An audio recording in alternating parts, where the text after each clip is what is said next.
The moment of truth has arrived for Africa, and it is more thrilling than any of us could have imagined. Right now, in the heart of West Africa, something unprecedented is happening. Something that should send a shiver down the spine of every person who believes in sovereignty. Imagine two of the most powerful enemies on this planet, the United States and China, nations that fight over everything from computer chips to the South China Sea, suddenly dropping their weapons, walking into the same room, and shaking hands. Why? To stop a single African nation, Ghana, from simply asking for a fair share of its own gold. This isn't just about mining. It is a calculated, cold-blooded ambush on the future of an entire continent. How can the world's wealthiest superpowers justify joining forces to suppress the economic survival of a nation trying to feed its children? Is it not the ultimate betrayal when those who preach democracy and partnership are the first to tighten the noose around your neck the moment you touch their profit margins?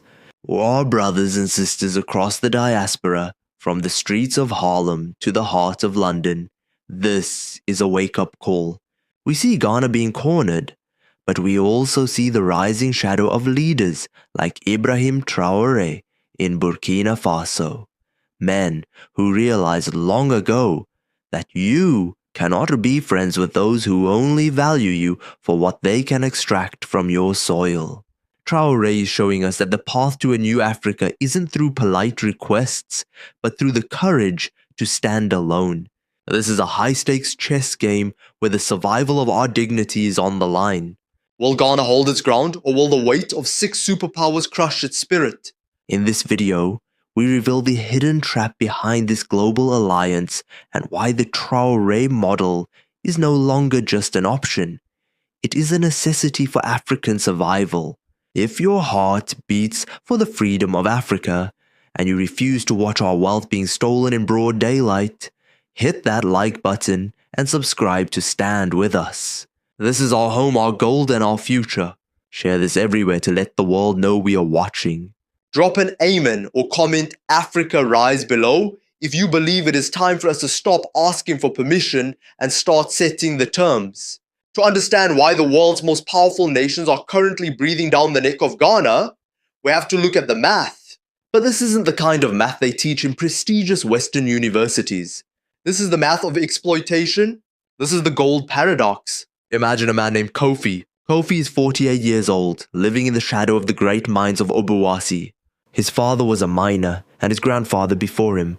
Kofi has spent 30 years watching massive trucks, owned by companies with offices in Denver, Johannesburg, and Beijing, haul away the very earth he walks on. He sees the dust, he drinks the water tainted by chemicals, and he feels the tremors of the blast in his very bones. Yet, as Kofi walks through his community, he sees schools with no roofs, hospitals with no medicine, and young men with no hope. He looks at the shiny SUVs of the mining executives and then at his own empty pockets. Kofi is the human face of the statistics I am about to give you. He is the living proof that under the current system, Ghana is giving away its soul for pennies. Let's talk about the numbers that have these 6 nations so terrified. Ghana is the gold king of Africa, Ali. It sits at the very top of the list on the continent and is the 6th largest producer on the entire planet. In 2025 alone, this land produced a staggering 6 million ounces of gold. Now, in any sane world, a country producing that much wealth should be a paradise. But the royalty system, the rent these companies pay to the Ghanaian people for the privilege of taking their gold, has been a joke for decades. For years, this rate has been stuck in a tiny window between 3% and 5%. To put that in perspective, if a mining giant pulls $1,000 worth of gold out of Ghanaian soil, the government might only see $50. And that's before they start deducting their expenses and operational costs. But here is where the injustice turns into an outright crime. This royalty system was designed years ago when the world looked very different. Back in 2015, gold was trading at around $1,100 per ounce. That was the benchmark. But look at where we are today. Gold prices haven't just risen, they have exploded. We are seeing prices hovering between $4,300 and $4,500 per ounce. In some peak moments this year, we have seen it cross the $5,000 mark. In a single decade, the value of the resource has quadrupled. If you are a mining company from America or South Africa, this is a dream come true. Your costs haven't quadrupled, but your revenue has.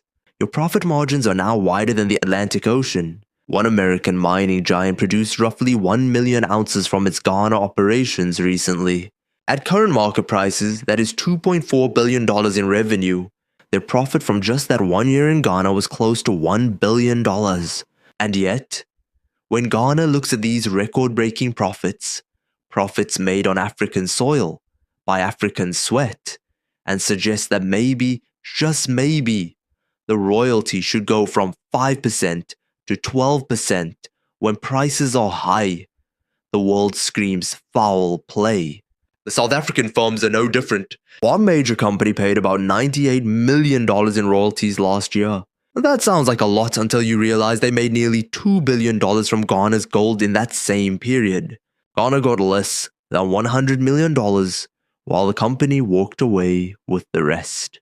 And then we have the Chinese mining associations, who have been expanding their footprint across the Ashanti region with lightning speed. Their profits surged by over 50% last year, driven by these record prices. This is the gold paradox. The richer the gold makes the world, the more pressure is put on Ghana to stay poor. The system is rigged so that the country can only benefit when gold is cheap, but the moment the wealth becomes life-changing, the rules are used as a cage. John Mahama and the Ghanaian parliament finally said, enough. They proposed a sliding scale. If gold is cheap, the tax stays low. But if gold is trading above $4,500, the tax goes to 12%. This is common sense. This is what any business owner would do.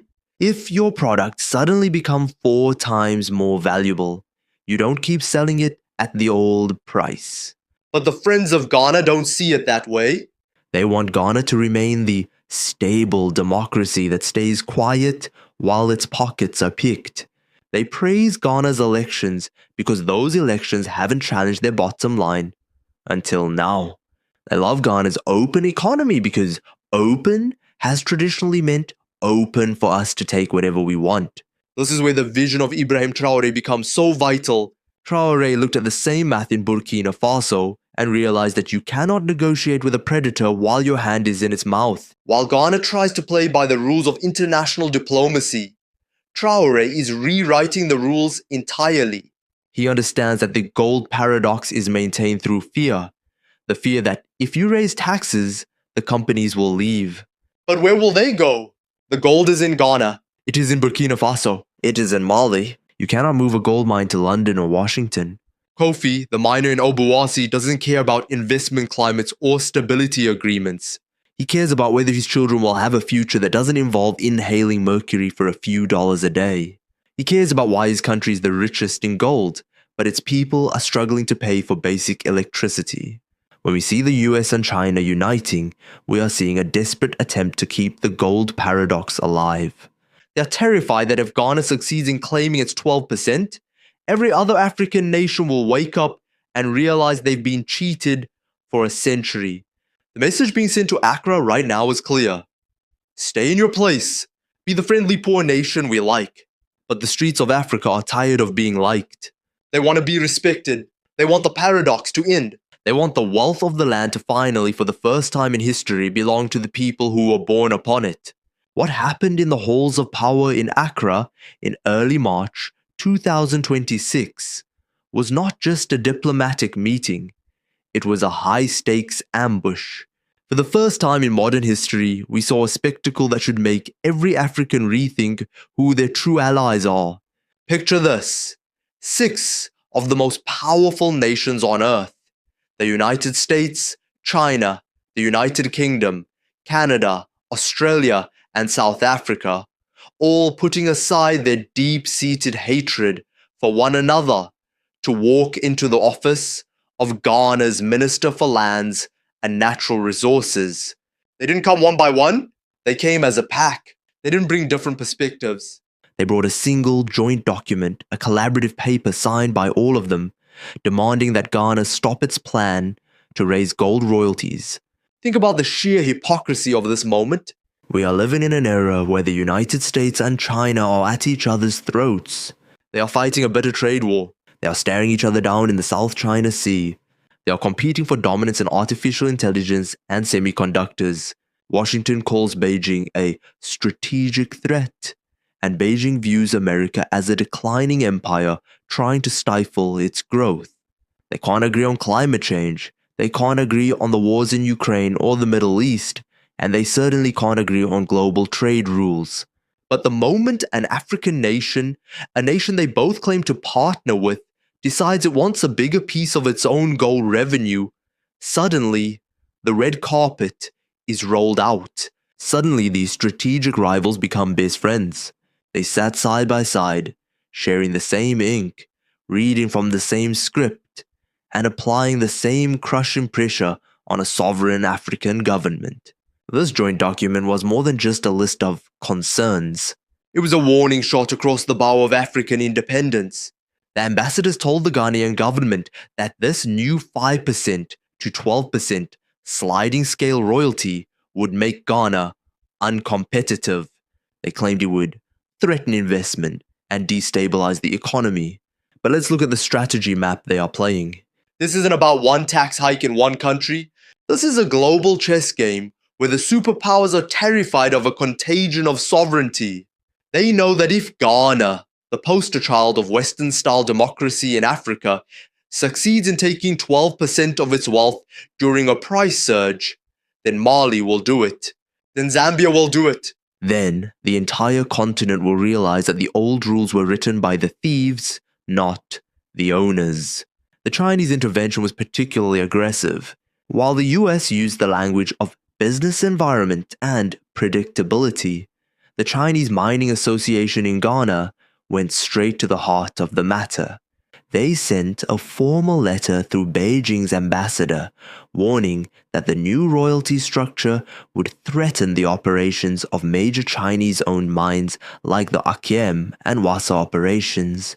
They are essentially telling Ghana, "We built your roads and your bridges, so you have no right to touch our profits."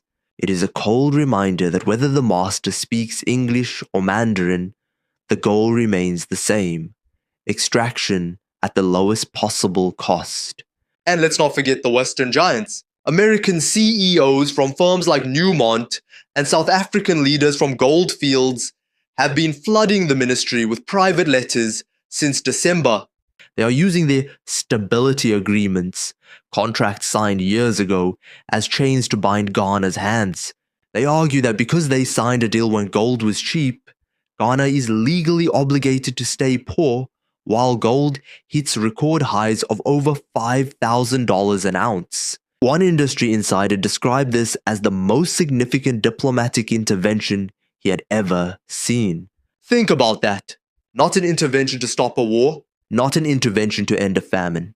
Not an intervention to bring clean water. No. The world's superpowers saved their most coordinated effort for one thing: protecting the bank accounts of multi-billion-dollar corporations. As an African, you have to ask, where is this unity when it comes to debt relief? Where is this joint action when it comes to building infrastructure that actually serves our people? When African countries ask for help, the superpowers give us lectures on governance and studies on poverty. But when they want our gold, they give us a united front. They brought the UK, Australia, Canada, and South Africa along for good measure, creating a wall of diplomatic pressure designed to make the Ghanaian government feel small and isolated. This is the reality of the 21st century scramble for Africa. It is no longer done with just soldiers and gunboats. It is done with ambassadors and joint collaborative papers. It is a siege on the mind and the wallet. They want Ghana to believe that it cannot survive without their approval. They want John Mahama to look at that list of 6 powerful names and tremble. They are betting that Ghana's history of non-alignment, of trying to be everyone's friend, will be its undoing. Because when you are everyone's friend, you are actually no one's priority. But what these 6 powers didn't count on was that the world is changing. The people of Africa are watching this play out on their screens. They see the irony of a world that preaches free markets, but fights to keep African resources cheap. They see that the rules-based order only applies when the rules benefit the West and the East, but never the South. This is the great game, and on this board, Ghana is being told to stay a pawn. But across the border in the AES states, we are seeing the rise of the kings. Ibrahim Traoré has shown that when you stop asking for permission, the superpowers lose their leverage. This intervention in Accra is a desperate attempt to keep the old system alive, but the mask has slipped. We now know that when it comes to African wealth, there is no difference between the rivals. They're all stakeholders in our exploitation. The question for every Ghanaian and every African is simple. Will you allow 6 ambassadors to write the future of your children? Or will you stand with the leaders who say that our gold belongs to us, and the price of entry into our home is no longer a piece of paper but a fair and equal partnership? The price of failure here isn't just a lower tax rate. It is the loss of our very dignity as a people. The world is witnessing a tale of two Africas. On one side we have Ghana, the gold child of the West, the stable democracy that followed every rule in the neoliberal handbook. On the other side, we have the alliance of Sahel states, led by the youngest and perhaps most defiant leader on the continent, Captain Ibrahim Traoré. While Ghana is currently being suffocated by the friendly embrace of 6 superpowers, Ibrahim Traoré is busy building a fortress of sovereignty.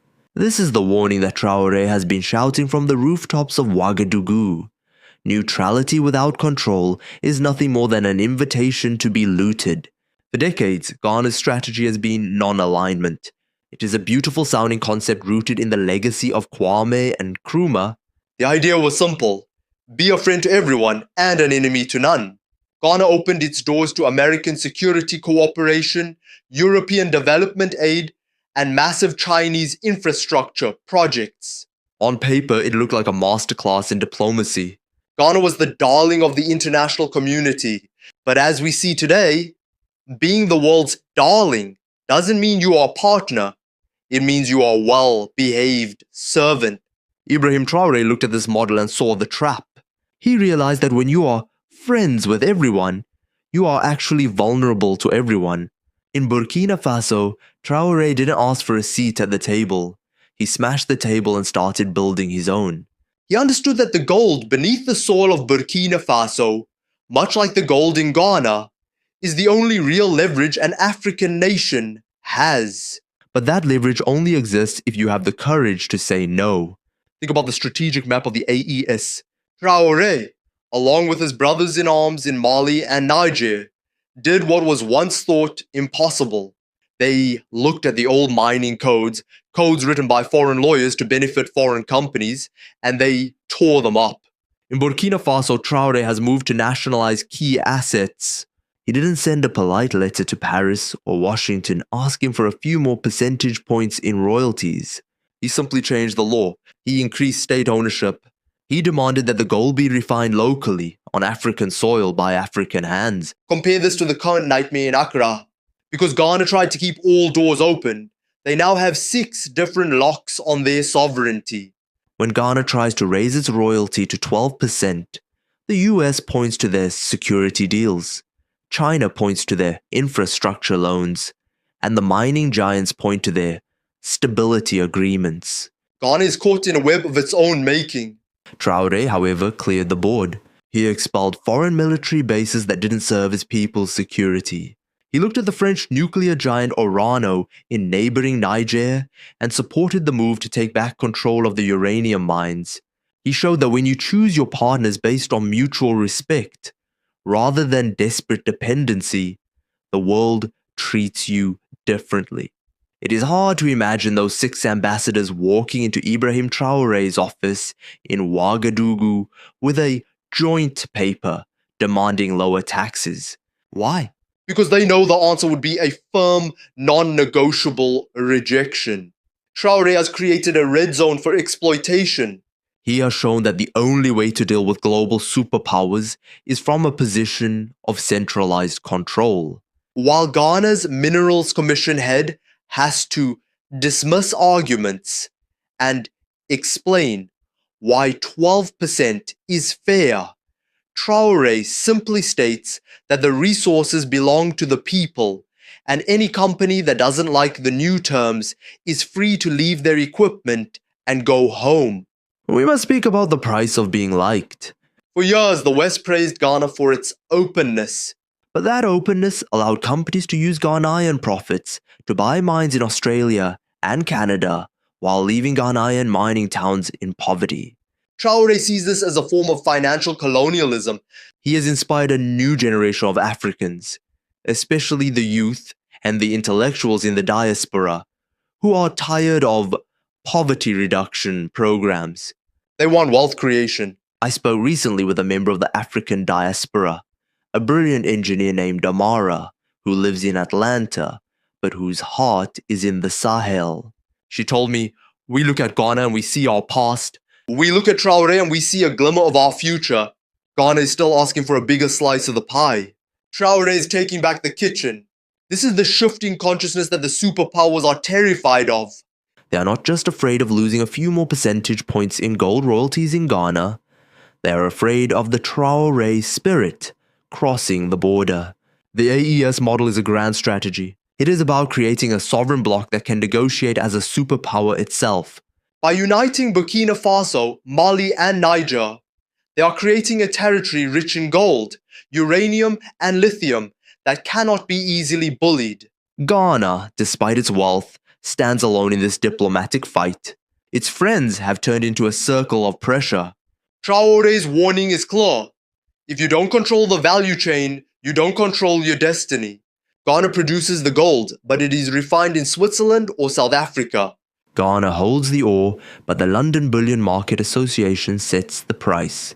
Traoré is pushing for an African gold refinery, an African price-setting mechanism, and an African currency backed by these very resources. He is moving from non-alignment to self-alignment.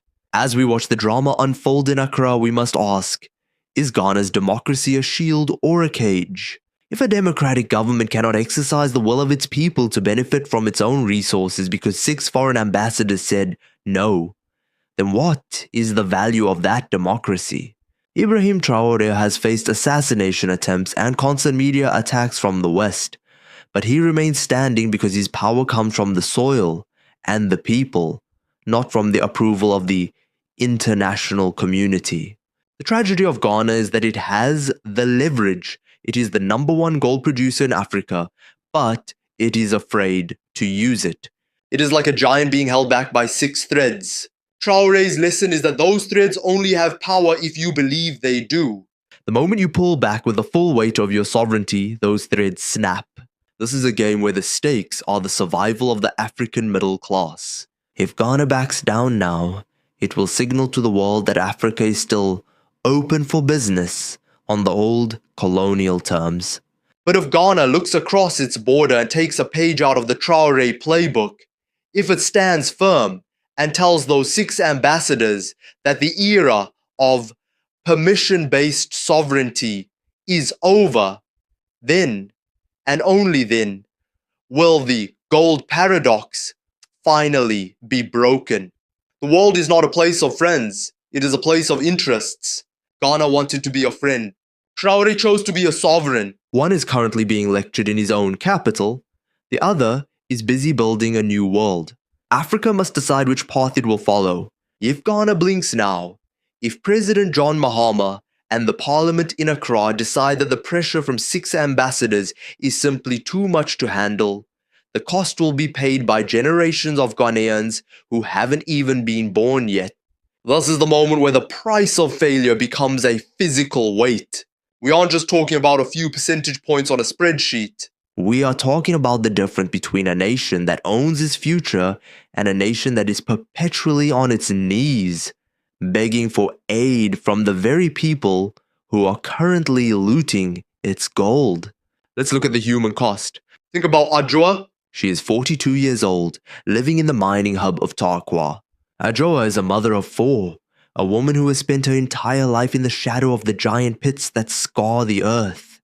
She wakes up every morning to the sound of explosions that rattle her windows, and she washes her clothes in water that often runs a strange, metallic color because of the runoff from the mines.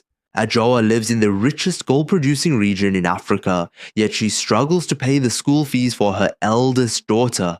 She has seen the foreign mining executives come and go in their air-conditioned helicopters, looking down at her town like it's just a coordinate on a map. For Adjoa, this royalty increase isn't a fiscal proposal. It is a chance for her town to finally have a hospital that doesn't run out of basic bandages. It is a chance for her children to see that the gold under their feet actually belongs to them.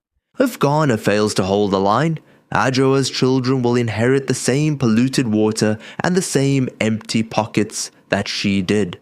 That is the true price of failure. This is a grand strategic game, and the superpowers are playing for keeps. They are not just worried about their mining companies, they are worried about their own internal stability. In Washington, they are thinking about American pension funds that are heavily invested in these mining giants. In Beijing, they are thinking about the raw materials they need to fuel their industrial machine. They are willing to sacrifice Ghana's prosperity to keep their own gas prices low and their own economies humming. It is the ultimate injustice. The poor are being forced to subsidize the lifestyles of the rich. But look at what happens when an African nation decides that the price of submission is too high. Look at Zimbabwe. Just weeks ago, President Mnangagwa didn't wait for a consultation period or a joint paper from the West. When he saw that mining companies were rushing to export raw lithium before a new deadline, he slammed the door shut. He stopped shipments that were already in transit. He told the world that if you want Africa's lithium, you will build the factories here. You will process it here. You will create jobs here. The United States tried to come with a health funding deal that had hidden strings attached to mineral extraction, and Zimbabwe looked them in the eye and said, no. They called it what it was, a lopsided arrangement dressed up as charity. Then look at Botswana. They just discovered all 15 of the rare earth elements that are on the United States critical minerals list. The world is watching to see if Botswana will follow the friendly path of Ghana or the sovereign path of the AES. The pattern is becoming impossible to ignore for anyone paying attention. Countries that assert clear sovereignty and choose their partners with open eyes have leverage. Countries that try to keep every door open find that they can't even close their own front door when a thief walks in. This is where the diaspora comes in. We are seeing a new wave of intellectual return. Take Dr. Mensah, a 50-year-old Ghanaian-born economist who has spent 20 years working in the financial heart of London. He is watching this drama unfold from his office in the UK and he is furious. He sees the hypocrisy of the British government signing a paper to stop Ghana from raising taxes, while the UK itself is constantly adjusting its own tax laws to protect its interests. Dr. Mensah and thousands like him are no longer just sending money home. They are sending their expertise and their voices. They are telling the government in Accra that they don't need the approval of the international community. They are saying that the diaspora is ready to invest, ready to build, and ready to stand behind a Ghana that stands up for itself. The question of justice versus injustice has never been clearer. Is it just for 6 nations to team up against one? Is it just for a company to make $1 billion in profit in a single year while the host country gets less than 100 million? The emotional enemy here isn't just a specific company or a specific country. It is the system that treats Africa as a warehouse of raw materials and never as a partner in prosperity. If Ghana retreats under this pressure, it will send a message to every other African country that sovereignty is an illusion. It will tell the world that all you need to do to keep Africa in line is to send 6 ambassadors with a piece of paper. It will signal that the stability the West craves is actually just the stability of continued extraction. The chaos that the ambassadors warn about, the loss of investment and economic ruin, is a ghost story. They have nowhere else to go.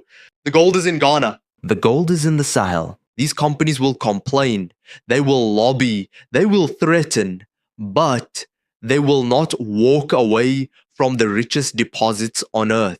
The price of failure is a return to the status quo, where Africa is praised for its democracy while its people starve in the midst of plenty. But the price of victory is something far greater. If Ghana stands firm, if it implements the sliding scale royalty and forces these giants to pay their fair share, it will break the gold paradox once and for all. It will show that Africa can do it. We don't need permission to be wealthy. We don't need a joint paper to tell us how to manage our own soil. This is the moment of choice. The superpowers have shown their hand. They are united in their greed. Now, Africa must be united in its sovereignty. We are watching the end of an era, the era of the friendly, quiet African partner. A new era is being born in the fire of this confrontation. An era where we recognize that being liked is not the same as being respected. Ghana has the gold, it has the people, and it has the truth on its side. Now it just needs the courage to hold the line. The world is standing at a crossroads, and the dust settling in the streets of Accra is revealing a truth that can no longer be ignored. This diplomatic assault on Ghana's sovereignty is the dying gasp of an old world order. A world where Africa was expected to provide the wealth, while others decided the rules. But as we have seen throughout this journey, from the gold mines of Obuasi to the defiant offices of the AEES in Burkina Faso, the quiet African is a figure of the past. The time for polite requests is over. The time for the final stand has begun. President John Mahama and the people of Ghana are not just fighting for a tax increase. They are fighting for the very soul of the continent. If they hold the line, they are telling every global power that Africa is no longer a playground for extraction. They are signaling that the gold, the oil, the lithium, and the uranium belong to the children of the soil. This is the new Africa that Ibrahim Traoré talks about. An Africa that doesn't look to Washington, London, or Beijing for validation, but looks into its own heart and its own resources to build its future. Let us be clear. The unity of the United States and China against Ghana is not a sign of their strength. It is a sign of their desperation. They are terrified. They are terrified because they know that if Ghana succeeds, the dominoes will start to fall. They are terrified that the 1.4 billion people of Africa will finally realize that we hold the keys to the global economy. Gold is not just jewelry. It is the anchor of the world's financial system in a time of war and chaos. Ghana is sitting on the world's most precious leverage. The only question remains, will we use it? To the people of Ghana, the eyes of the entire diaspora are upon you. From the brothers in the Caribbean to the sisters in the United States and Europe, your courage is our courage. When you stand up to these 6 ambassadors, you are standing up for every black man and woman who has ever been told their resources were not theirs to manage. You are the vanguard of a movement that cannot be stopped by a piece of paper or diplomatic threats. And to our leaders across the continent, look at the map.